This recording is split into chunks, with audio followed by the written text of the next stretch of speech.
പിതാവിന്റെയും പുത്രന്റെയും പരിശുദ്ധാത്മാവിന്റെയും നാമത്തിൽ ആമേൻ. അമ്മേ പരിശുദ്ധ അമ്മേ, അമ്മേ പരിശുദ്ധമേ, ദൈവമാതാവേ, കൃപാസനത്തിലൂടെ ഞങ്ങളുടെ ദേശത്തിനും അമ്മ മധ്യസ്ഥം തേടി തന്ന എല്ലാ അനുഗ്രഹങ്ങൾക്കും കൃപകൾക്കും ഞങ്ങളിപ്പോൾ ഹൃദയം നിറഞ്ഞ നന്ദി പറയുന്നു. അമ്മേ പരിശുദ്ധമേ, ദൈവമാതാവേ, 2004 ഡിസംബർ 7 ഉച്ചകഴിഞ്ഞ് 2:30 കൃപാസനത്തിൽ സംഭവിച്ച അമ്മയുടെ പ്രത്യക്ഷപ്പെടലിനെ കുറിച്ച് തിരുസഭയ്ക്ക് സമർപ്പിച്ചിരിക്കുന്ന പഠനരേഖകളുടെ മേൽ സഭാത്മകമായ പഠനം ആരംഭിക്കുവാൻ ഞങ്ങൾ പ്രാർത്ഥിക്കുന്നു.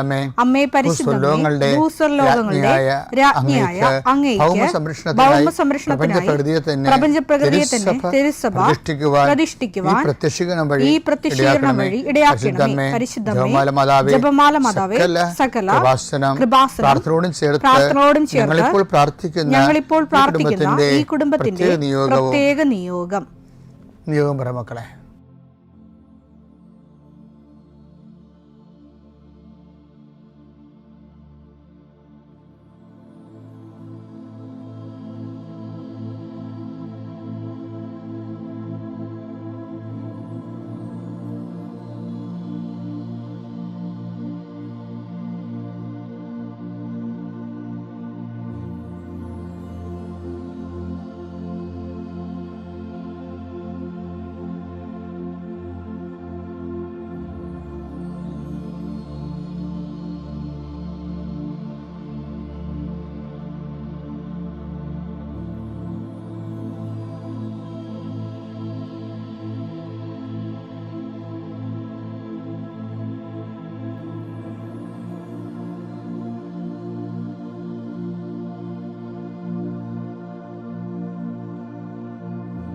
അമ്മയുടെ പ്രത്യക്ഷീകരണത്തിന്റെ ഈ അനുഗ്രഹവേളയിൽ ഞങ്ങൾക്ക് സാധിച്ചു തരുവാൻ കനിയണമേ. ആമേൻ. വിശ്വാസ പ്രമാണം. സർവശക്തനായ പിതാവും ആകാശത്തിന്റെയും ഭൂമിയുടെയും സൃഷ്ടാവുമായ ദൈവത്തിൽ ഞാൻ വിശ്വസിക്കുന്നു. അവിടുത്തെ ഏകപുത്രനും ഞങ്ങളുടെ കർത്താവുമായ ഈശോമിശിഹായിലും ഞാൻ വിശ്വസിക്കുന്നു. ഈ പുത്രൻ പരിശുദ്ധാത്മാവിനാൽ ഗർഭസ്ഥനായി കന്യകാമറിയത്തിൽ നിന്ന് പിറന്ന് പൊന്തിയോസ് പീലാത്തോസിന്റെ കാലത്ത് പീഡകൾ സഹിച്ച് കുരിശിൽ തറയ്ക്കപ്പെട്ട് മരിച്ച് അടക്കപ്പെട്ട് പാതാളങ്ങളിൽ ഇറങ്ങി മരിച്ചവരുടെ ഇടയിൽ നിന്ന് 3-ാം നാൾ ഉയർത്ത് സ്വർഗത്തിലേക്ക് എഴുന്നള്ളി സർവശക്തിയുള്ള പിതാവായ ദൈവത്തിന്റെ വലതുഭാഗത്തിരിക്കുന്നു. അവിടെ നിന്ന് ജീവിക്കുന്നവരെയും മരിച്ചവരെയും വിധിക്കുവാൻ വരുമെന്നും ഞാൻ വിശ്വസിക്കുന്നു. പരിശുദ്ധാത്മാവിലും ഞാൻ വിശ്വസിക്കുന്നു. വിശുദ്ധ കത്തോലിക്കാ സഭയിലും പുണ്യവാന്മാരുടെ ഐക്യത്തിലും പാപങ്ങളുടെ മോചനത്തിലും ശരീരത്തിന്റെ ഉയർപ്പിലും നിത്യമായ ജീവിതത്തിലും ഞാൻ വിശ്വസിക്കുന്നു. ആമേൻ. സ്വർഗ്ഗസ്ഥനായ ഞങ്ങളുടെ പിതാവേ, അങ്ങയുടെ നാമം പൂജിതമാകണമേ. അങ്ങയുടെ രാജ്യം വരണമേ. അങ്ങയുടെ തിരുമനസ് സ്വർഗത്തിലെ പോലെ ഭൂമിയിലും ആകണമേ. അന്നു വേണ്ടുന്ന ആഹാരം ഇന്ന് ഞങ്ങൾക്ക് തരണമേ. ഞങ്ങളോട് തെറ്റ് ചെയ്യുന്നവരോട് ഞങ്ങൾ ക്ഷമിക്കുന്നത് പോലെ ഞങ്ങളുടെ തെറ്റുകൾ ഞങ്ങളോടും ക്ഷമിക്കണമേ. ഞങ്ങളെ പ്രലോഭനത്തിൽ ഉൾപ്പെടുത്തരുതേ, തിന്മയിൽ ഞങ്ങൾ രക്ഷിക്കണമേ. ആമേൻ. നന്മ നിറഞ്ഞ മറിയമേ, സ്വസ്തി. കർത്താവ് അങ്ങയുടെ കൂടെ സ്ത്രീകളിൽ അങ്ങ് അനുഗ്രഹിക്കപ്പെട്ടവളാകുന്നു. അങ്ങയുടെ ഉദരത്തിൻ ഫലമായി ഈശോ അനുഗ്രഹിക്കപ്പെട്ടവനാകുന്നു.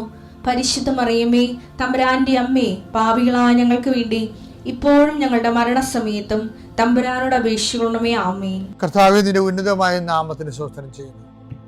കർത്താവേ, നിന്റെ വിശുദ്ധ പൗരോഹിത്യത്തെ മഹത്വപ്പെടുത്തണമേ. കർത്താവെ, സഭയിലുള്ള സാന്നിധ്യം പ്രകടമാക്കണമേ.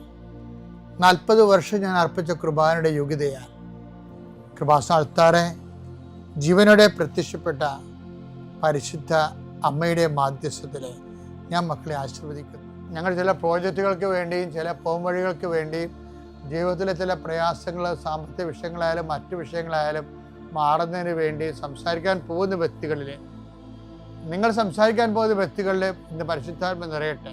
സുന്ദരി മാതാവ് സമയത്തിനധികമായി പരിശുദ്ധ അമ്മ കൃപാസന മാതാവ് ഇന്ന് നിങ്ങളുടെ കൂടെ യാത്രയാവുകയും നിങ്ങളുടെ കൂടെ വരികയും ചെയ്യട്ടെ. നിങ്ങൾക്ക് സംസാരിച്ച് ഒതുക്കാൻ പറ്റാത്ത വിഷയങ്ങൾ, നിങ്ങൾ സംസാരിച്ച ശരിയാകത്തില്ലെന്ന് തോന്നുന്ന സ്ഥലങ്ങളിൽ കർത്താവ് തന്നെ മറുപക്ഷത്ത് നിന്നുകൊണ്ട് നിങ്ങൾക്ക് അനുകൂലമായ ഒരു സാഹചര്യം ഉണ്ടാക്കിത്തരാൻ കർത്താവിൻ്റെ നാമത്തിൽ ഞാൻ നിങ്ങളെ ആശീർവദിക്കുന്നു. കർത്താവെ, കുടുംബം വന്ന് പെട്ടിരിക്കുന്ന വഴികൾ ഒരു തീരുമാനം എടുക്കാൻ പറ്റാത്തവർ, പല വിഷയങ്ങളെക്കുറിച്ച് ഏത് ജോലിക്ക് പോകണം, ഏത് നാട്ടിൽ പോകണം, ഏത് രാജ്യത്ത് പോകണം എന്നറിയാൻ പാടില്ലാതെ വിഷമിക്കുന്നവർ, എന്ത് പഠിക്കണമെന്ന് അറിയാൻ പാടില്ലാതെ വിഷമിക്കുന്നവർ, ഒരു തീരുമാനം എടുക്കാൻ പറ്റാത്തവർ, അവർക്ക് പരിശുദ്ധാത്മ പ്രവർത്തിച്ചുകൊണ്ട് അവർക്ക് പുതിയ തീരുമാനം എടുക്കാൻ കർത്താവ് നിങ്ങളെ സഹായിക്കട്ടെ. എൻ്റെ കർത്താവിൻ്റെ ഉന്നതമായ നാമത്തിൽ സഭയുടെ അധികാരത്തിൽ കുരിശിൻ്റെ അടയാളത്തിൽ ദൈവശക്തിയായി രോഗപീഠകൾ, വേദന രോഗങ്ങൾ, മറ്റ് വ്യക്തികളുമായിട്ടുള്ള വഴക്കുകൾ, കേസുകൾ, കോടതി കേസുകൾ, പോലീസ് കേസുകൾ, ഇൻ്റർവ്യൂകൾ, ടെസ്റ്റുകൾ, പരീക്ഷാ ഫലങ്ങൾ നിങ്ങൾക്ക് അനുകൂലമായിരിക്കാൻ പരിശുദ്ധ മാതാവിൻ്റെ മധ്യസ്ഥയിൽ ഞാൻ നിങ്ങളെ യേശുനാമത്തെ ആശീർവദിക്കുന്നു. പിതാപുത്രൻ പരിശുദ്ധാത്മാശ്വരശ്വരം നീക്കുവാവേ. എൻ്റെ സഹോദരങ്ങളെ, ഇന്നത്തെ ആൾക്കാരുടെ ആധ്യാത്മികതയില്ലേ, എനിക്കത് വളരെ പൂർവികരെക്കാളും വളരെ സത്യസന്ധമായ ആധ്യാത്മികതയിൽ നിന്നുള്ളത്. അതിൻ്റെ കാരണങ്ങളിലൊന്ന്, പൂർവികർക്ക് ബൈബിള് അധിഷ്ഠിതമായിട്ടുള്ള ആധ്യാത്മികത കുറവായിരുന്നു. കാര്യം ബൈബിള് ഇതുപോലെ വ്യാഖ്യാനിച്ച് കൊടുക്കുകയോ വചനാധിഷ്ഠിതമായിട്ട് ജീവിതം ക്രമീകരിക്കുന്നതിൻ്റെ സാങ്കേതിക വശങ്ങൾ പറഞ്ഞു കൊടുക്കുകയോ ചെയ്യാനുള്ള സംവിധാനങ്ങളില്ലായിരുന്നു. ഇപ്പോഴങ്ങനെയല്ല. നമ്മൾ ആൾക്കാരോട് എന്തെങ്കിലും പറഞ്ഞാൽ വളരെ ശ്രദ്ധിക്കുക മാത്രമല്ല, ആൾക്കാരത് അപ്ലിക്കേറ്റ് ചെയ്യുന്നുണ്ട്. ഞാൻ ഈ കഴിഞ്ഞ ചൊവ്വാഴ്ച നിങ്ങളുടെ ഉടമ ധ്യാനത്തിൽ പറഞ്ഞ രമ്യ വർഗീസൊക്കെ ഇതിൻ്റെ ഉസ്താദന്മാരാണ്. പക്ഷേ അവർ ആപ്ലിക്കേറ്റ് ചെയ്യും. എന്ത് സംഭവം കിട്ടിയാലും ആ വചനം, ഇപ്പം നോട്ട് ബൈ മെറിറ്റ് എന്തുമാത്രം സാർവലോകിക സാർവജനീയമായി എല്ലാവരും നോട്ട് ബൈ മെറിറ്റ് പറയുന്നില്ലേ? പറയുന്നവരാരാണ്? ഇത് കൂടുതലും വിദ്യാർത്ഥികളാണ്. മാസ്റ്റർ ഡിഗ്രി എടുക്കുന്ന ആൾക്കാരൊക്കെയാണ് ഇത് പറയണത്. ഞങ്ങൾ അവസാനമേക്ക് മനസ്സിലായി. ഞാൻ അമ്മയോട് പറഞ്ഞു, അമ്മേ ഇത് നോട്ട് മെറിറ്റിലെ മെറിറ്റിലെ വർക്ക് ചെയ്തവരുണ്ട്. അപ്പോൾ അവർ പറയാതെ ഞങ്ങൾക്ക് കണ്ണു പറയാം. എന്ന് വെച്ചാൽ അമ്മയോട് ഞാൻ പറഞ്ഞു, അമ്മേ എന്നെക്കൊണ്ട് വയ്യ, ഇത് നോട്ട് ബൈ മെറിറ്റിലെ വർക്ക് ചെയ്തോ കേട്ടോ, അമ്മ ഇടപെട്ടിലേക്ക് നടക്കത്തില്ല. അപ്പം ആ ഉടമ്പടിയുടെ കാമ്പ് എടുത്തിട്ട് തന്നെ അവർ പ്രേയറാക്കി മാറ്റും. ഇനി അവരുടെ തന്നെ അമ്മയോട് ഡിസ്കസ് ചെയ്യാനുള്ള ആംബിയർ കൂട്ടാൻ വേണ്ടി എന്നാ അവർ ചുറ്റി നടന്ന് പ്രേക്ഷക പ്രവർത്തനം ചെയ്യും. ആ രമ്യ വർഗീസും ഇനി 3 കുഞ്ഞുങ്ങളുണ്ട്. അതെനിക്ക് ഭയങ്കര ഇഷ്ടപ്പെടുകയാണ്. അവരോട് ഞാൻ 25 കിലോമീറ്റർ ഞാൻ എൻ്റെ കുഞ്ഞുങ്ങളും പോയി പത്രം കൊടുത്തോണ്ടിരിക്കുമെന്നു. ആ കുഞ്ഞുങ്ങളോട് നടന്നിട്ട്, ചെറിയ കുഞ്ഞുങ്ങളാണ്, നടക്കാൻ പറ്റിയ കുഞ്ഞുങ്ങളായിരിക്കും ചിലപ്പോൾ. അപ്പോൾ അവർ 25 കിലോമീറ്റർ പോയി നടന്നു പോയി പത്രം കൊടുക്കുക.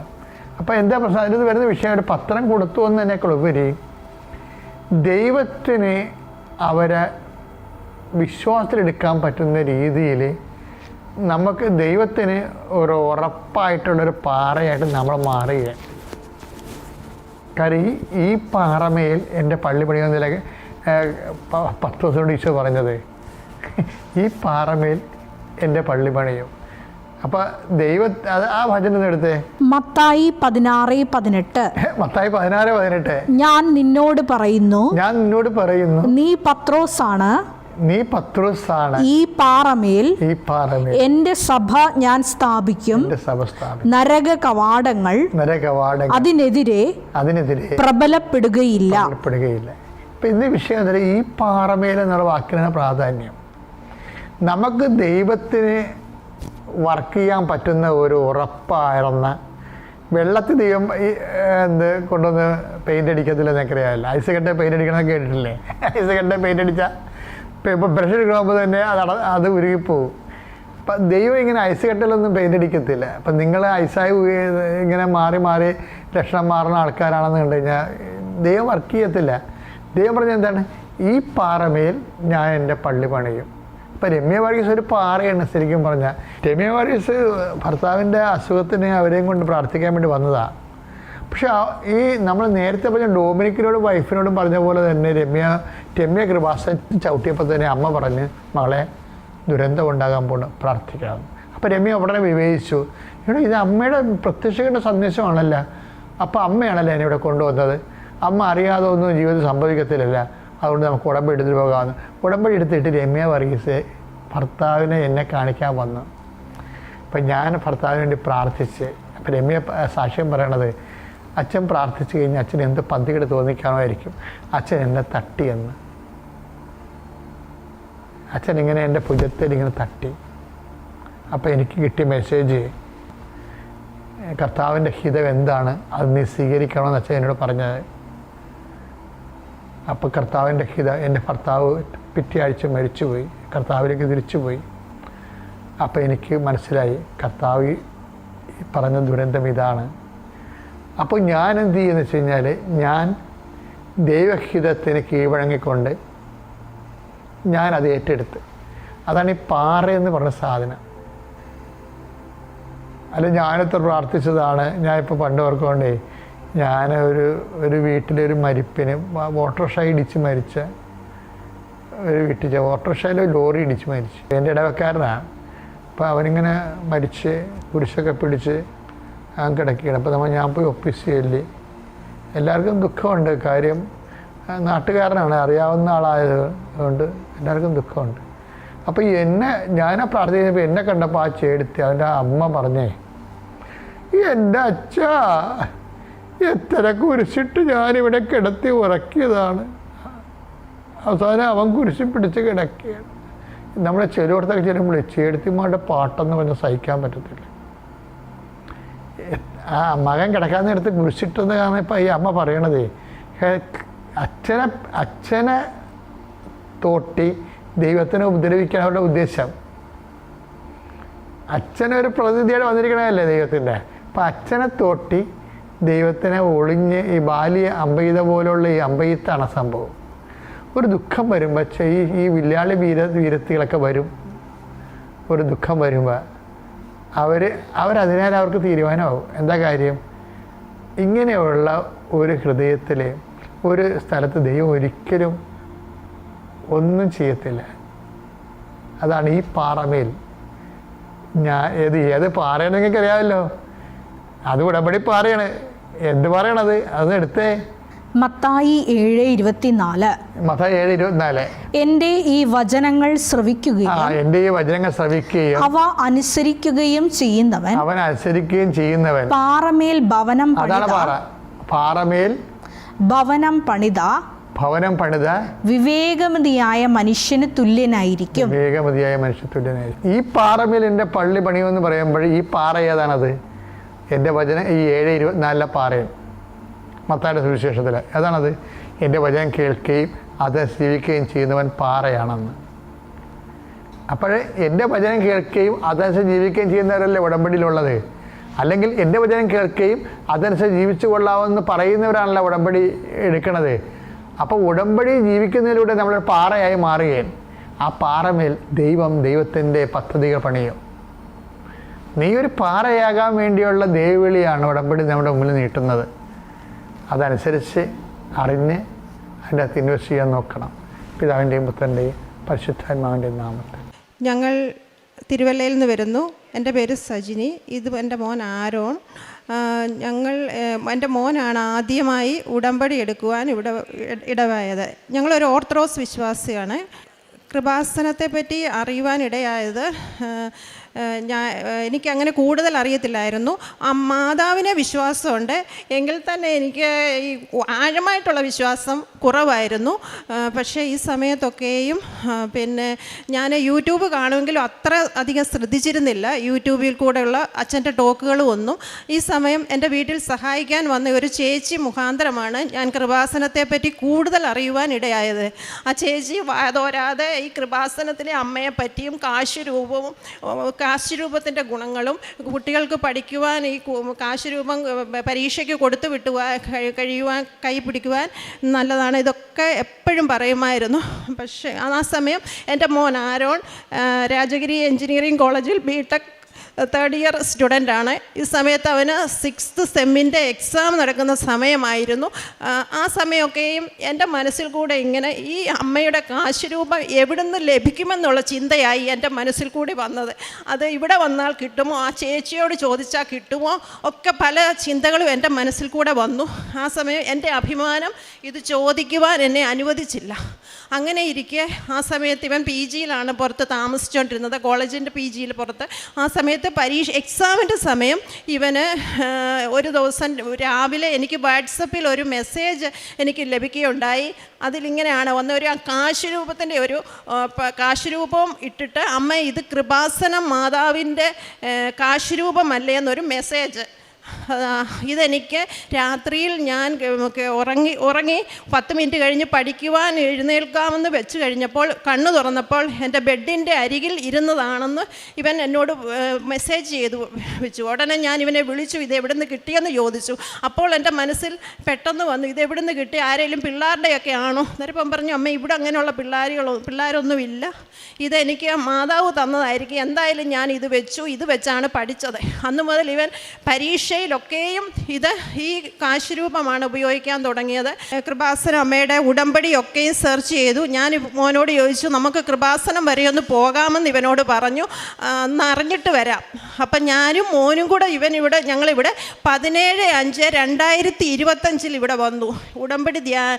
ഉടമ്പടി ധ്യാനം മേളിൽ വന്ന് ഞാനും ആ സമയം കുഞ്ഞിൻ്റെ കൂടെ ഇരുന്നു. ഉടമ്പടി ധ്യാനം കൂടി ഇവിടുന്ന് വന്ന് എല്ലാം പത്രവും എല്ലാം മേടിച്ചു കൊണ്ടുപോയി.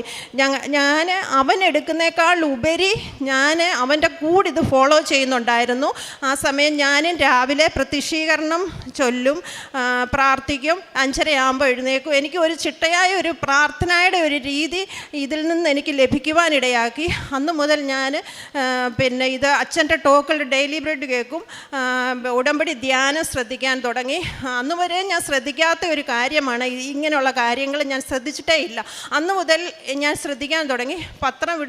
പത്രം മേടിക്കുന്നത് ഞങ്ങൾ മെഡിക്കൽ കോളേജിൽ കൊണ്ടുപോയി വിതരണം ചെയ്യുമായിരുന്നു. അങ്ങനെ പോയി. അത് കഴിഞ്ഞപ്പോഴത്തേക്കിനും അഖണ്ഡ ജപമാലയിൽ ഞാൻ ഉടമ്പടി എടുക്കുന്നതിന് മുമ്പ് തന്നെ ഈ അഖണ്ഡ ജപമാല റാലിയിൽ ഞാൻ ഇവിടെ വന്ന് പങ്കെടുത്തു. അതെൻ്റെ ജീവിതത്തിൽ വലിയൊരു അനുഗ്രഹമായിരുന്നു. അത് കഴിഞ്ഞിട്ട് ഒരു 1/12/2025 ഞാനിവിടെ ആദ്യമായി വന്ന് ഞാനും ഉടമ്പടി എടുത്തു. 5-6 നിയോഗങ്ങളൊക്കെ ഞാൻ വച്ചു. അത് മോനപ്പം കോളേജിൻ്റെ പ്ലേസ്മെൻറ്റ് നടന്നുകൊണ്ടിരുന്ന സമയത്താണ് ഞാൻ ഉടമ്പടി എടുത്തത്. അപ്പോൾ എനിക്ക് എൻ്റെ പ്രാർത്ഥന, ഇവനൊരു ആവറേജ് സ്റ്റുഡൻ്റാണ്. ആ കോളേജിനെ സംബന്ധിച്ചിടത്തോളം എല്ലാം ഹൈടെക് പഠിക്കുന്ന കുട്ടികളാണ്. അവരെ സംബന്ധിച്ചിടത്തോളം ഇവനൊരു ആവറേജ് സ്റ്റുഡൻ്റാണ്. അവിടുന്ന് എൻ്റെ ഒരു പ്രാർത്ഥന, ഇവനൊരു പ്ലേസ്മെൻറ്റ് കോളേജ് വഴി ലഭിക്കണം എന്നാണ്. ജോലി അന്വേഷിച്ചെങ്ങും പോകാനിടയാകല്ലേ, ഇറങ്ങിയ പിന്നെ അത് അങ്ങനെ ഒരു കാര്യം വെച്ചു. ഈ 6 നിയോഗങ്ങളിൽ ഒന്ന് ഇവൻ്റെ വിഷയത്തിലായിരുന്നു ഒന്ന്. പിന്നെ രണ്ടാമത് എനിക്ക് ഉറക്കത്തിന് നല്ല പ്രശ്നം ഉണ്ടായിരുന്നു. 10 വർഷമായിട്ട് ഞാൻ അനുഭവിച്ചുകൊണ്ടിരിക്കുന്ന പ്രശ്നമാണ്. അതെനിക്കൊന്ന് മാറ്റിത്തരണം. അത് കഴിഞ്ഞ് ആ 3 മാസം അങ്ങനെ 90 ദിവസം പോയി. രണ്ടാമത്തെ ഉടമ്പടി പുതുക്കുവാൻ വന്നപ്പോഴും ഞാൻ ആ സമയങ്ങളിലൊക്കെ പ്ലേസ്മെൻ്റ് ഉണ്ടായിരുന്നു. പക്ഷേ ഇവന് കിട്ടുന്നുണ്ടായിരുന്നു കേരളത്തിന് പുറത്ത്. പിന്നെ ബാംഗ്ലൂരിൽ കിട്ടി, ഡൽഹി കിട്ടി. ഇവന് എല്ലാ പ്ലേസ്മെൻറ്റ് സെല്ലിലും ഇവന് ഇരിക്കുവാനുള്ള ഭാഗ്യം എൻ്റെ അമ്മ എനിക്ക് ഇവന് കൊടുത്തു. അതാണ് ഏറ്റവും വലിയൊരു അനുഗ്രഹം. അങ്ങനെ രണ്ടാമത് ഞാൻ നിയോഗം ഇവിടെ വന്ന് പുതുക്കുന്ന സമയത്ത് തന്നെ മോനെ പിന്നെ ഒരു പ്ലേസ്മെൻറ്റിൽ ഇരിക്കുകയായിരുന്നു. പ്ലേസ്മെൻറ്റിൽ ഇരുന്നിട്ട് ഞാനിവിടെ വന്ന് അവിടുന്ന് ഇറങ്ങി ധ്യാനം കൂടിയിട്ട് ഇറങ്ങി വന്നപ്പം ഫോണിലോട് ഞാൻ എന്നോട് പറഞ്ഞു, അമ്മ എനിക്ക് 1ാമത്തെ റൗണ്ട് കിട്ടി, 2ാമത്തെ റൗണ്ട് പ്രയാസമായിരുന്നു, കിട്ടുവാൻ ചാൻസ് ഇല്ല. ഞാൻ പറഞ്ഞു പോട്ടെ, സാരമില്ല എന്ന് പറഞ്ഞു. അത് കഴിഞ്ഞപ്പോൾ ഞാൻ ഇതിനകത്ത് നിയോഗം എഴുതി വെച്ചു, ഇവന് കേരളത്തിനകത്ത് തന്നെ കിട്ടണം. ഞങ്ങൾ ഒറ്റയ്ക്കേ ഉള്ളൂ വീട്ടിൽ.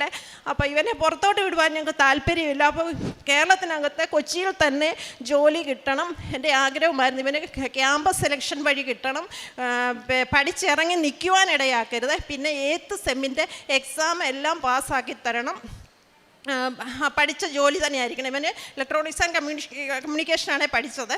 അപ്പം അത്രയും നിയോഗങ്ങൾ വെച്ചു കഴിഞ്ഞു.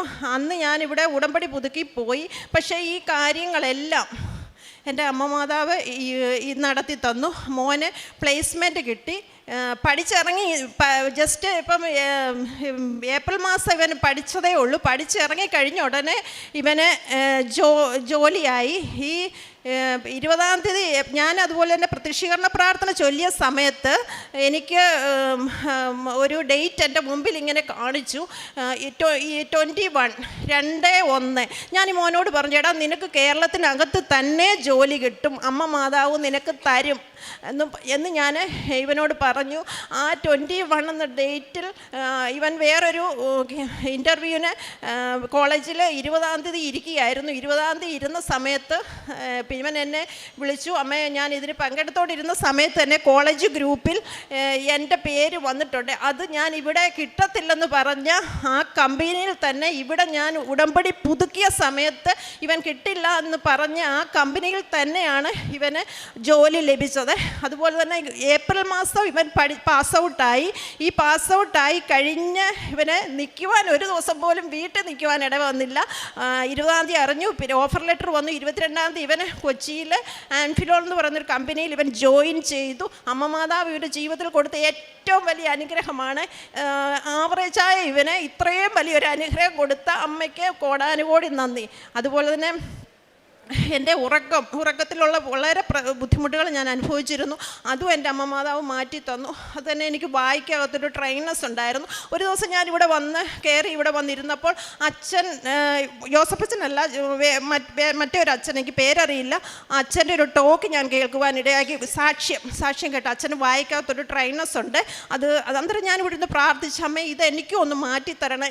അച്ഛൻ്റെ സാക്ഷ്യം കേട്ടുപോയി. പക്ഷേ അതും എനിക്ക് അത്ഭുതമായിട്ട് മാറ്റിത്തന്നു. ഉടമ്പടി തൈലം ഉപയോഗിക്കുമായിരുന്നു. അതുപോലെ തന്നെ ഞങ്ങൾ ഉപ്പ് എല്ലാ ഘട്ടങ്ങളിലും ആവശ്യമുള്ള എല്ലാ മോൻ പരീക്ഷയ്ക്ക് പോകുമ്പോൾ എല്ലാ ഉപ്പും കൊണ്ടാണ് പോകുന്നത്. കുട്ടികൾക്കൊക്കെ കൊടുക്കും. അത് വാങ്ങിക്കുവാനൊക്കെ പിള്ളേർ നിൽക്കുമായിരുന്നു. പിന്നെ അതുപോലെ തന്നെ എൻ്റെ കിണറിൻ്റെ വെള്ളത്തിനൊരു അരുചി ഉണ്ടായിരുന്നു. ഈ ഉപ്പ് ഇട്ടതിന് ശേഷം അത് ഇന്നേ വരെ ഒരു ചേറിൻ്റെ ചുവയായിരുന്നു ഈ കിണറ്റിൻ്റെ വെള്ളത്തിന്. ഇവിടുന്ന് വന്ന് ഉടമ്പടി എടുത്തതിൻ്റെ ആദ്യത്തെ ദിവസം തന്നെ കിട്ടിയ അനുഭവം, ഈ ഉപ്പിട്ട് പ്രാർത്ഥിച്ചതിൻ്റെ ഫലമായിട്ട് എൻ്റെ വെള്ളത്തിൻ്റെ രുചി വ്യത്യാസം മാറ്റി നോർമൽ ഒരു വാട്ടറാക്കി മാറ്റി. അതാണ് എനിക്ക് ഏറ്റവും പറയാനുള്ളത്. ഉടമ്പടി തൈലവും ഉപ്പും ഞങ്ങൾ പല ഘട്ടത്തിലും എവിടെ പോയാലും കൈ കൊണ്ടുപോകും. ഏത് ആശുപത്രി പോയാലും ഏത് ഓഫീസിൽ പോയാലും ഞങ്ങളുടെ ചെറുതും വലുതുമായിരിക്കുന്ന എല്ലാ ആവശ്യങ്ങളും ഒത്തിരിയേറെ ഞങ്ങളെ സഹായിച്ച ഒരു ഘടകമാണ് അത് ആ ഒരു ഉടമ്പടി വസ്തു. അതുപോലെ തന്നെ പ്രേക്ഷിത പ്രവർത്തനമായിട്ട് പത്രം വിതരണം ചെയ്യാറുണ്ട്. മെഡിക്കൽ കോളേജിൽ കൊടുക്കും, വീടുകളിൽ കൊടുക്കും. എല്ലാവരോടും നമ്മൾ കൊടുക്കുമ്പോൾ തന്നെ എൻ്റെ അനുഭവ സാക്ഷ്യങ്ങൾ പറഞ്ഞാണ് ഞാൻ കൊടുക്കുന്നത്. ചുമ്മാ കൊടുത്തിട്ട് ഞാൻ പോകത്തില്ല. എൻ്റെ ജീവിത അനുഭവ സാക്ഷി, എനിക്ക് കിട്ടിയ നന്മകൾ, എൻ്റെ ജീവിതത്തിൽ കിട്ടിയ അനുഗ്രഹങ്ങൾ പറഞ്ഞാണ് ഈ പത്രം ഞാൻ വിതരണം ചെയ്യുന്നത്. അതുപോലെ തന്നെ കാരുണ്യ പ്രവൃത്തി, ഓൾഡ് ഏജ് ഹോം പോകും. ഞങ്ങൾ അർഹരായവരെ കണ്ടെത്തി അവർക്ക് സഹായം ആവശ്യമുള്ളത് അനുസരിച്ച് ഞങ്ങൾ ചെയ്തു കൊടുക്കാറുണ്ട്. ചെറുതും വലുമായിരിക്കുന്ന ഓരോ കാര്യങ്ങളും നമ്മളെക്കൊണ്ട് അത് വലിയ കാര്യങ്ങൾ പറ്റിയില്ലെങ്കിൽ തന്നെ ആരേലും അതിനകത്തെ ഒരു സ്പോൺസറെ കണ്ടെത്തി ഞാൻ അത് ചെയ്യിപ്പിക്കും. അതാണ് എൻ്റെ കാരുണ്യ പ്രവൃത്തി എന്ന് പറയുന്നത്. എൻ്റെ ജീവിതത്തിൽ ഇത്രത്തോളം അനുഗ്രഹങ്ങൾ തന്ന എൻ്റെ അമ്മ മാതാവിനെ ഒരിക്കലും മറക്കാൻ പറ്റത്തില്ല. അമ്മ തന്ന എല്ലാ അനുഗ്രഹങ്ങൾക്കും എല്ലാ കൃപകൾക്കും കോടാനുകോടി നന്ദി പറയുന്നു. അമ്മയുടെ അനുഗ്രഹങ്ങൾക്ക് എത്ര നന്ദി പറഞ്ഞാലും മതി വരികയില്ല. ആത്മീയ ജീവിതത്തിൽ കുർബാനയുടെ പ്രാധാന്യം മനസ്സിലാക്കി പള്ളിയിൽ പോകാനും കുർബാനകൾ കൈക്കൊള്ളാനും എല്ലാ ആഴ്ചയിലും അത് കൃത്യമായി ചെയ്യുവാനും അതിൻ്റെ പ്രാധാന്യം എന്താണെന്ന് മനസ്സിലാക്കി അത് ചെയ്യുവാൻ എനിക്ക് അതിനുള്ളൊരു അവസരം തന്നു. കൃത്യമായി പ്രാർത്ഥന, ബൈബിൾ വായന, പിന്നെ എനിക്ക് ജപമാല ചൊല്ലാനൊന്നും എനിക്ക് അറിയത്തില്ലായിരുന്നു. ഞാൻ വേറൊരു സഭയിലെ വിശ്വാസിയായതുകൊണ്ട് എനിക്ക് അതിനോട് വിശ്വാസം. പക്ഷേ ഇപ്പോൾ അതും ഞാൻ അത് ചൊല്ലുന്നുണ്ട്. അങ്ങനെ ഓരോ കാര്യങ്ങളും ഫോളോ ചെയ്യുന്നു വരുന്നു. അപ്പം നിങ്ങളോടും ദൈവമക്കളായ നിങ്ങളോടും എനിക്ക് പറയാനുള്ളത്, നിങ്ങളും ദൈവത്തിൻ്റെ മുമ്പിൽ വിശ്വസ്തയോടെ നിന്ന് കൊടുത്താൽ അതെല്ലാം നിങ്ങൾക്ക് പ്രാർത്ഥിക്കുന്ന ഏത് വിഷയമായിക്കോട്ടെ അതെല്ലാം അമ്മ മാതാവ് ഈശോപ്പച്ചനും ചെയ്തു തരും എന്ന് ഞാൻ പിച്ച് പറയുന്നു. എൻ്റെ പേര് ആരോൺ എന്നാണ്. ആദ്യം തന്നെ ഇവിടെ നിൽക്കാൻ സാധിച്ചതിൽ അമ്മ മാതാവിനും തിരുക്കുമാരനും ഒരുപാട് നന്ദി പറയുന്നു. അമ്മ പറഞ്ഞതൊക്കെ തന്നെ സത്യമാണ്. ഇപ്പം എന്ത് പരീക്ഷയുടെ സമയമാണെങ്കിലും ഇപ്പം ഇൻസ്റ്റഗ്രാമിൽ കൂടെ ആണെങ്കിലും യൂട്യൂബിൽ കൂടെ ആണെങ്കിലും അച്ഛൻ്റെ ചെറിയൊരു ടോക്കാണെങ്കിൽ പോലും അത് വളരെ ഉപകാരമായിരുന്നു എനിക്ക്.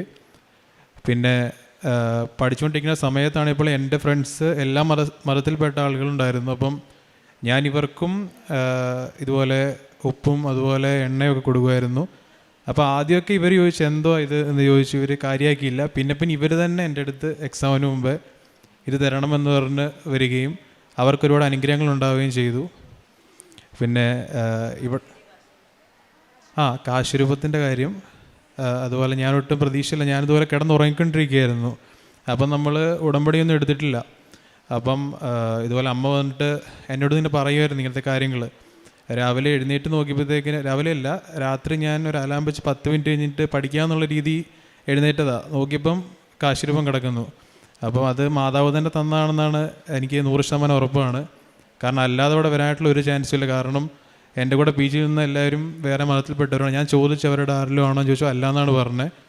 അപ്പം എനിക്ക് ഇവിടെ നിൽക്കാനായിട്ട് എനിക്കും അമ്മയ്ക്കും അവസരം തന്നതിൽ, സാക്ഷ്യം പറയാൻ തന്നതിലും മാതാവിന് ഞാൻ ഒത്തിരി നന്ദി പറയുന്നു. Okay, thank you. അത്യപൂർവ ദൈവാനുഭവങ്ങൾ ഇനി നിങ്ങൾക്കും സ്വന്തം.